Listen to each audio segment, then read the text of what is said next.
നമസ്കാരം സുഹൃത്തുക്കളെ, എന്റെ പേര് അശ്വതി. Welcome to Harshitham Edutech. ഇന്ന് സയൻസിന്റെ ഒരു മോക്ക് ടെസ്റ്റ് എഴുതി നോക്കിയാലോ? 15 മാർക്കിന്റെ മോക്ക് ടെസ്റ്റ് ആണ്. ന്യൂ പാറ്റേൺ രീതിയിലുള്ള ക്വസ്റ്റ്യൻസും ആഡ് ചെയ്തിട്ടുണ്ട് കേട്ടോ. അപ്പൊ ഇതില് 15-ല് നിങ്ങൾക്ക് എത്ര മാർക്ക് കിട്ടും എന്നുള്ളത് താഴെ ഒന്ന് കമന്റ് ചെയ്യാമോ?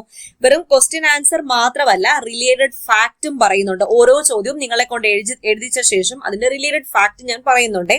ക്ലാസ്സിലേക്ക് പോകാം. പിന്നെ മറ്റൊരു കാര്യം, മോക്ക് ടെസ്റ്റുകൾ, ഏത് സബ്ജക്റ്റിന്റെയൊക്കെ മോക്ക് ടെസ്റ്റുകൾ കൂടുതലായിട്ടും നമ്മുടെ ചാനലിൽ ഉൾപ്പെടുത്തണം എന്നുള്ള കാര്യം കൂടി താഴെ ഒന്ന് കമന്റ് ചെയ്യാമോ? അപ്പൊ അതനുസരിച്ച് നമുക്ക് വീഡിയോസ് അറേഞ്ച് ചെയ്യാം കേട്ടോ. നമ്മുടെ ടെലഗ്രാം ചാനൽ ജോയിൻ ചെയ്യാത്തവരുണ്ടെങ്കിൽ ഫസ്റ്റ് കമന്റ് ഒന്ന് ചെക്ക് ചെയ്തേക്കണേ. ലിങ്ക് ഞാൻ പിൻ ചെയ്ത് വെച്ചിട്ടുണ്ട്. സ്റ്റാർട്ട് ചെയ്യാം.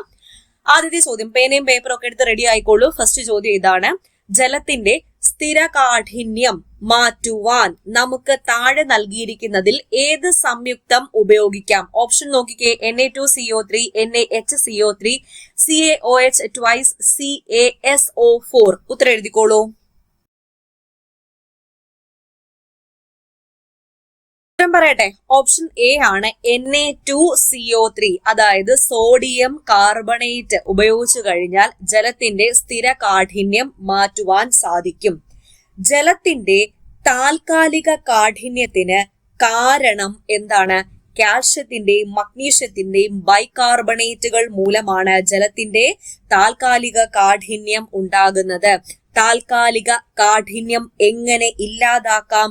ജലം തിളപ്പിക്കുന്നതിലൂടെ താൽക്കാലിക കാഠിന്യം ഇല്ലാതാക്കാൻ സാധിക്കും. ജലത്തിന്റെ സ്ഥിര കാഠിന്യത്തിന് കാരണം എന്താണെന്ന് ചോദിച്ചാൽ കാൽഷ്യത്തിന്റെയും മഗ്നീഷ്യത്തിന്റെയും സൾഫേറ്റുകൾ, ക്ലോറൈഡുകൾ, നൈട്രേറ്റുകൾ മുതലായവയാണ്.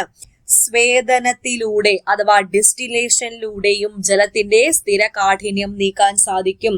ഘനജലം അഥവാ ഹെവി വാട്ടർ എന്നറിയപ്പെടുന്നത് D2O ആണ്. എന്താണ് ഈ D2O? Deuterium oxide. Deuterium oxide. Okay, set അല്ലേ? അടുത്ത ചോദ്യത്തിലേക്ക് പോകാം. തെറ്റായ പ്രസ്താവന കണ്ടെത്തുക. 4 പ്രസ്താവനകൾ കൊടുത്തിട്ടുണ്ട്. അപ്പൊ സ്റ്റേറ്റ്മെന്റ്സ് നോക്കിക്കേ. ഭാരക്കുറവ് മൂലം ഭൗമ അന്തരീക്ഷത്തിൽ ഹൈഡ്രജന്റെ സാന്നിധ്യം വളരെ കുറവാണ്.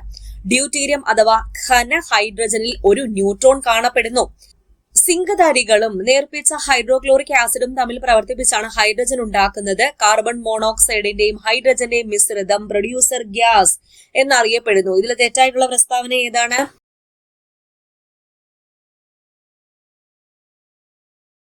ഓപ്ഷൻ ഡി ആണ് തെറ്റായിട്ടുള്ളത്. കാർബൺ മോണോക്സൈഡിന്റെയും ഹൈഡ്രജന്റെയും മിശ്രിതം പ്രൊഡ്യൂസർ ഗ്യാസ് എന്നറിയപ്പെടുന്നു. കാർബൺ മോണോക്സൈഡിന്റെയും നൈട്രജന്റെയും മിശ്രിതമാണ് പ്രൊഡ്യൂസർ ഗ്യാസ് എന്ന് അറിയപ്പെടുന്നത്. അടുത്ത ചോദ്യം നോക്കാം. ശരിയായ പ്രസ്താവന അല്ലെങ്കിൽ പ്രസ്താവനകൾ കണ്ടെത്തുക. 2 പ്രസ്താവനകൾ തന്നിട്ടുണ്ട്. ആദ്യത്തെ പ്രസ്താവന ഇതാണ്: വാതകാവസ്ഥയിൽ ജലത്തിന് വക്രഘടനയാണുള്ളത്. ബന്ധന കോൺ 104.5 ഡിഗ്രിയുമാണ്. ഉയർന്ന ഇലക്ട്രോ പോസിറ്റിവിറ്റിയുള്ള ലോഹങ്ങൾക്ക് ജലത്തിനെ എളുപ്പത്തിൽ നിരോക്സീകരിച്ച് ഹൈഡ്രജൻ ആക്കി മാറ്റാൻ കഴിയും. ഓപ്ഷൻ നോക്കൂ. 1 മാത്രം ശരി, 2 മാത്രം ശരി, ഒന്നും ശരിയല്ല, എല്ലാം ശരിയാണ്. ഉത്തരം ഓപ്ഷൻ ഡി ആണ്, എല്ലാം ശരിയാണ്. അപ്പൊ എന്താണ് ഈ ജലത്തിന്റെ പോളാർ സ്വഭാവം അല്ലെങ്കിൽ പോളാർ സ്വഭാവം എന്നാൽ എന്താണ്? ദ്വയാറ്റോമിക മൂലക തന്മാത്രകളിലെ 2 ആറ്റങ്ങൾക്കും ഇലക്ട്രോ നെഗറ്റിവിറ്റി തുല്യമായതിനാൽ പങ്കുവെക്കപ്പെടുന്ന ഇലക്ട്രോൺ ജോഡിയെ അവ തുല്യമായിട്ട് ആകർഷിക്കുന്നു. ആറ്റങ്ങളുടെ ഈ ഒരു സവിശേഷതയ്ക്ക് പറയുന്ന പേരാണ് പോളാർ നേച്ചർ അഥവാ പോളാർ സ്വഭാവം. പോളാർ തന്മാത്രയ്ക്ക് ഉദാഹരണമാണ് ജലം. ഇപ്പൊ ജലത്തിലെ തന്മാത്രകൾ തമ്മിലുള്ള ബന്ധനം എന്താണെന്ന് ചോദിച്ചാൽ പോളാർ ബന്ധനമാണെന്ന് ഓർക്കുക. പോളാർ ബന്ധനം. അടുത്ത ചോദ്യം പെർഹൈഡ്രോൾ എന്ന പേരിൽ ആന്റിസെപ്റ്റിക്കായി വിൽക്കപ്പെടുന്ന രാസവസ്തു ഏതാണ്? Option H2O2, B CHI3, C Dettol, D C2H5OH. ഉത്തരം എഴുതിക്കോളൂ. അപ്പൊ എന്താണ് ഈ ആന്റിസെപ്റ്റിക്? ആന്റിസെപ്റ്റിക് എന്നാൽ ശരീരത്തിന് പുറത്തുള്ള രോഗകാരികളെ നശിപ്പിക്കുവാൻ ഉപയോഗിക്കുന്ന ഔഷധമാണ് ആന്റിസെപ്റ്റിക്. അനാൽജസിക് എന്നാൽ എന്താണ്? അനാൽജസിക് എന്നാൽ വേദന സംഹാരിയായി ഉപയോഗിക്കുന്ന ഔഷധമാണ് അനാൽജസിക്. ആന്റി വെനം എന്നാൽ എന്താ? പാമ്പിൻ വിഷത്തിനെതിരെ ഉപയോഗിക്കുന്ന ഔഷധമാണ് ആന്റി വെനം. ആന്റാസിഡ് എന്നാൽ എന്താണ്? അസിഡിറ്റിക് എതിരെ ഉപയോഗിക്കുന്ന ഔഷധം ഏതാണ്? ആന്റാസിഡ് ആണ്. ആന്റി പൈറിറ്റിക്സ്, പൈറിറ്റിക്സ് എന്ന് പറഞ്ഞാൽ താപനില കുറയ്ക്കാനാണ്, ശരീര താപനില കുറയ്ക്കുവാൻ ഉപയോഗിക്കുന്ന ഔഷധം ഏതാണെന്ന് ചോദിച്ചാൽ ആന്റി പൈറിറ്റിക്സ് ആണ്. ആന്റിബയോട്ടിക്സ് എന്തിനുപയോഗിക്കുന്നു? ശരീരത്തിനകത്തുള്ള സൂക്ഷ്മ രോഗകാരികളെ നശിപ്പിക്കുവാൻ ഉപയോഗിക്കുന്ന ഔഷധം ആന്റിബയോട്ടിക്സ്. അപ്പൊ ആന്റിസെപ്റ്റിക് എന്നാൽ ശരീരത്തിന് പുറത്തുള്ള രോഗകാരികളെ നശിപ്പിക്കാൻ വേണ്ടിയിട്ടാണ് ഉപയോഗിക്കുന്നത്. ആന്റിബയോട്ടിക്സ് എന്നാൽ ശരീരത്തിനകത്തുള്ള സൂക്ഷ്മ രോഗകാരികളെ നശിപ്പിക്കുവാനാണ് ആന്റിബയോട്ടിക്സ് ഉപയോഗിക്കുന്നത്. സെറ്റാണോ? അടുത്ത ചോദ്യം, ന്യൂക്ലിയർ റിയാക്ടറിൽ മോഡറേറ്ററായും പ്രവർത്തനങ്ങളുടെ ക്രിയാവിധി പഠിക്കുന്നതിനുള്ള വിനിമയ പ്രവർത്തനങ്ങളിലും ഉപയോഗിക്കുന്ന രാസവസ്തു ഏതാണ്? Option A cadmium, option B CH4, option C D2O, option D H2O. ഉത്തരം എഴുതിക്കോളൂ. ഓപ്ഷൻ സി ആണ്. നേരത്തെ ഞാൻ പറഞ്ഞു ഘനജലം, ഹെവി വാട്ടർ, D2O ആണ്. അടുത്ത ചോദ്യം, ആവർത്തന പട്ടികയിൽ വികർണ ബന്ധം കാണിക്കുന്ന ജോഡികൾക്ക് ഉദാഹരണം ചുവടെയുള്ളതിൽ ഏതാണ്? LIMG, BEAL, CSI. ഉത്തരം എഴുതിക്കോളൂ. ഉത്തരം ഓപ്ഷൻ ബി 1ഉം 2ഉം മാത്രമാണ്. അടുത്ത ചോദ്യം, ചില ലോഹങ്ങളും അവയുടെ ലവണങ്ങളും ജ്വാലയ്ക്ക് പ്രത്യേക നിറം നൽകുന്നു. തന്നിരിക്കുന്നവയിൽ ശരിയായവ കണ്ടെത്തുക. സോഡിയം മഞ്ഞ നിറം, പൊട്ടാസ്യം വയലറ്റ്, സീസിയം നീല, ലിഥിയം ക്രിംസൺ ചുവപ്പ്. ഉത്തരം ദ ഓപ്ഷനിൽ നോക്കി എഴുതിക്കോളൂ. ഉത്തരം ഓപ്ഷൻ എ. ഇവയെല്ലാം ശരിയാണ്. നമുക്ക് കുറച്ച് പദാർത്ഥങ്ങളും അതിൽ അടങ്ങിയിരിക്കുന്ന ആസിഡും ഒന്ന് നോക്കിയിട്ട് വന്നാലോ? ആപ്പിളിൽ അടങ്ങിയിരിക്കുന്ന ആസിഡ് ഏതാണ്? മാലിക് ആസിഡ് ആണ്. തേങ്ങയിൽ അടങ്ങിയിരിക്കുന്ന ആസിഡോ? കാപ്രിക് ആസിഡ് ആണ്. ഉറുമ്പ്, തേനീച്ച എന്നിവയിൽ അടങ്ങിയിരിക്കുന്ന ആസിഡ് ഫോമിക് ആസിഡ്. പുളി, മുന്തിരി എന്നിവയിൽ അടങ്ങിയിരിക്കുന്ന ആസിഡ് ഏതാണ്? ടാർട്ടാറിക് ആസിഡ് ആണ്.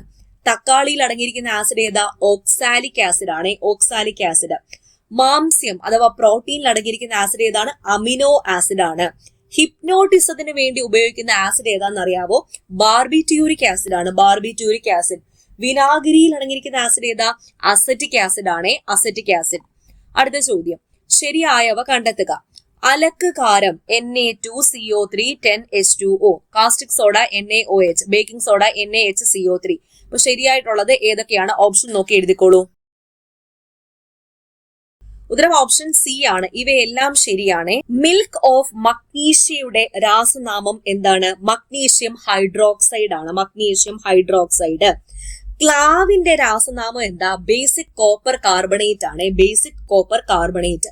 അങ്ങനെയെങ്കിൽ കുമ്മായത്തിന്റെ രാസനാമം ഒന്ന് താഴെ കമന്റ് ചെയ്യാമോ? കുമ്മായത്തിന്റെ രാസനാമം എന്താണ്? ബ്ലൂ വിട്രിയോൾ രാസനാമം കോപ്പർ സൾഫേറ്റ്, വൈറ്റ് വിട്രിയോൾ രാസനാമം സിങ്ക് സൾഫേറ്റ്, ഗ്രീൻ വിട്രിയോൾ രാസനാമം എന്താണ്? Ferrous sulphate. അടുത്ത ചോദ്യം, ക്ലോറോഫിലിൽ കാണപ്പെടുന്ന ലോഹം ഏതാണ്? Option A iron, B aluminium, C copper, D magnesium. ഉത്തരം എഴുതിക്കോളൂ. ഉത്തരം ഓപ്ഷൻ ഡി ആണ്. മഗ്നീഷ്യം ആണ് ക്ലോറോഫിലിൽ കാണപ്പെടുന്ന ലോഹം. ഹരിതകത്തിൽ അടങ്ങിയിരിക്കുന്ന ലോഹം അതാണ് ക്ലോറോഫിൽ. ക്ലോറോഫിൽ അഥവാ ഹരിതകത്തിൽ അടങ്ങിയിരിക്കുന്ന ലോഹം ഏതാണ്? മഗ്നീഷ്യം ആണ്. മനുഷ്യ ശരീരത്തിൽ ഏറ്റവും കൂടുതലുള്ള ലോഹം ഏതാണ്? കാൽസ്യം ആണ്. എല്ലിന്റെയും പല്ലിന്റെയും വളർച്ചയ്ക്ക് ആവശ്യമായിട്ടുള്ള ലോഹം ഏതാണെന്ന് ചോദിച്ചാൽ അതും കാൽസ്യം ആണ്. രക്തത്തിൽ ഹീമോഗ്ലോബിനിൽ അടങ്ങിയിരിക്കുന്ന ലോഹം ഏതാണ്? അയൺ. അയൺ അഥവാ Fe. ജന്തുക്കളുടെ കണ്ണുകളിൽ അല്ലെങ്കിൽ കണ്ണുനീരിൽ കാണപ്പെടുന്ന ലോഹം ഏതാണെന്ന് ചോദിച്ചാൽ സിങ്ക് ആണ്. സിങ്ക്. ഇൻസുലിനിലും കണ്ണുനീരിലും ഒക്കെ അടങ്ങിയിരിക്കുന്ന ലോഹം ഏതാണ്? സിങ്ക് ആണ്. മനുഷ്യ ശരീരത്തിൽ ഏറ്റവും കൂടുതലുള്ള ലോഹം ഏതാണെന്ന് ചോദിച്ചാൽ ഏതാണ്? കാൽസ്യം ആണ്. ഭൂവൽക്കത്തിൽ ഏറ്റവും ലഭ്യമായ ലോഹവും ലഭ്യതയിൽ 3ാം സ്ഥാനത്തുള്ള മൂലകവും ഏതാണ്? ഓപ്ഷൻ നോക്കൂ. Calcium, iron, aluminium, potassium. ഉത്തരം എഴുതിക്കോളൂ. ഓപ്ഷൻ സി ആണ്. അലുമിനിയം. അലുമിനിയം ആണ്. കൈവെള്ളയിലെ ചൂടിൽ പോലും ദ്രാവകാവസ്ഥയിലാകുന്ന ലോഹം ഏതാണെന്ന് ചോദിച്ചാൽ ഗാലിയമാണ്. സാന്ദ്രത ഏറ്റവും കൂടിയ ലോഹം ഏതാണ്? ഓസ്മിയം. സാന്ദ്രത ഏറ്റവും കുറഞ്ഞ ലോഹം ഏതാണ്? ലിഥിയം ആണെന്ന് ഓർക്കുക. സാധാരണ താപനിലയിൽ ദ്രാവകാവസ്ഥയിലുള്ള ലോഹങ്ങളാണ് മെർക്കുറി, ഗാലിയം, സീസിയം, ഫ്രാൻസിയം മുതലായവ. ലോഹങ്ങളുടെ രാജാവ് എന്നറിയപ്പെടുന്ന ലോഹം ഏതാണ്? സ്വർണമാണ്. സ്വർണം. ഓക്കെ, അടുത്ത ചോദ്യം നോക്കാം. ഹീലിയം, ആർഗൺ തുടങ്ങിയ അലസവാതകങ്ങളുടെ സാന്നിധ്യത്തിൽ വൈദ്യുത സ്ഫുലിംഗത്തിൽ ഗ്രൈഫൈറ്റ് ചൂടാക്കി നിർമ്മിക്കുന്ന കാർബണിന്റെ രൂപാന്തരം ഏതാണ്? ഓപ്ഷൻ നോക്കൂ. വജ്രം, ഗ്രാഫൈൻ, ഫുള്ളറിൻ, ഗ്രാഫൈറ്റ്. ഉത്തരം എഴുതിക്കോളൂ. ഉത്തരം ഓപ്ഷൻ സി ആണ്, ഫുള്ളറിൻ ആണ്, ഫുള്ളറിൻ. അടുത്ത ചോദ്യം, 12ാമത്തെ ചോദ്യം. കാർബൺ മോണോക്സൈഡിന്റെയും നൈട്രജന്റെയും മിശ്രിതത്തെ വിളിക്കുന്ന പേരെന്ത്? Water gas, semi water gas, syn gas, producer gas. ഉത്തരം എഴുതിക്കോളൂ. ഉത്തരം ഓപ്ഷൻ ഡി, പ്രൊഡ്യൂസർ ഗ്യാസ്. നമ്മൾ ആദ്യം പറഞ്ഞിട്ടുണ്ടായിരുന്നു അല്ലെ. ആൽക്കഹോളുകളെ നേരിട്ട് ഗ്യാസോലിനാക്കി മാറ്റാൻ ഉപയോഗിക്കുന്ന സിയോലൈറ്റ് ഏതാണ്? ZSM5, SiO2, borax, SiO2 2-. ഉത്തരം എഴുതിക്കോളൂ. ഉത്തരം ഓപ്ഷൻ എ ആണ്, ZSM5 ആണ്. ബേയേഴ്സ് പ്രക്രിയയിലൂടെ നിർമ്മിക്കുന്ന ലോഹം ഏത്? Aluminium, calcium, iron, manganese. ഉത്തരം എഴുതിക്കോളൂ. അലുമിനിയം ആണ്. ഹാൾ ഹെറോൾട്ട് പ്രക്രിയയും അലുമിനിയത്തിന്റെ നിർമ്മാണം തന്നെയാണ്. അവസാനത്തെ ചോദ്യം, UN അന്താരാഷ്ട്ര രസതന്ത്ര വർഷമായി ആചരിച്ച വർഷം ഏത്? 2012, 2011, 2010, 2019. ഉത്തരം ഓപ്ഷൻ ബി ആണ്, 2011. അപ്പൊ കൂടുതലും ന്യൂ പാറ്റേൺ രീതിയിലുള്ള ക്വസ്റ്റ്യൻസ് ആയിരുന്നു. ഈ ഒരു ടെസ്റ്റിൽ നിങ്ങൾക്ക് എത്ര മാർക്ക് കിട്ടി എന്ന് താഴെ ഒന്ന് കമന്റ് ചെയ്യാമോ? അപ്പൊ ന്യൂ പാറ്റേൺ രീതിയിലുള്ള സ്റ്റേറ്റ്മെന്റ് ക്വസ്റ്റ്യൻസ് ആയിരുന്നു കൂടുതലും. ഈ ഒരു ടെസ്റ്റിൽ നിങ്ങൾക്ക് എത്ര മാർക്ക് കിട്ടിയെന്ന് താഴെ കമന്റ് ചെയ്യൂ. ഈ ഒരു രീതിയിൽ ക്വസ്റ്റ്യൻസ് വന്നാൽ നിങ്ങൾക്ക് എത്രത്തോളം പെർഫോം ചെയ്യാൻ പറ്റുന്നുണ്ട് എന്നുള്ള കാര്യം കൂടി താഴെ ഒന്ന് പറഞ്ഞേക്കണേ. അപ്പൊ കൂടുതൽ ഈ രീതിയിലുള്ള ക്വസ്റ്റ്യൻസ് നമുക്ക് ഇടാം. അതായത് മോക്ക് ടെസ്റ്റ് കൂടുതലായിട്ട് നിങ്ങൾക്ക് പ്രാക്ടീസ് ചെയ്യാൻ വേണ്ടി തരാം. ഓക്കെ, അപ്പോൾ മനസ്സിലായെന്ന് വിചാരിക്കുന്നു. വീഡിയോ ഇഷ്ടപ്പെട്ടാൽ ആ ലൈക്ക് ബട്ടൺ ഒന്ന് ക്ലിക്ക് ചെയ്തിട്ട് പോവാം. നിങ്ങളുടെ ഫ്രണ്ട്സിലേക്ക് എല്ലാവർക്കും ഒന്ന് ഷെയർ ചെയ്തും കൂടി കൊടുത്തിരിക്കാം. ഓക്കെ, അപ്പോൾ all the best for your exams. God bless you all. അടുത്ത ക്ലാസ്സിൽ വീണ്ടും കാണാം. Thank you.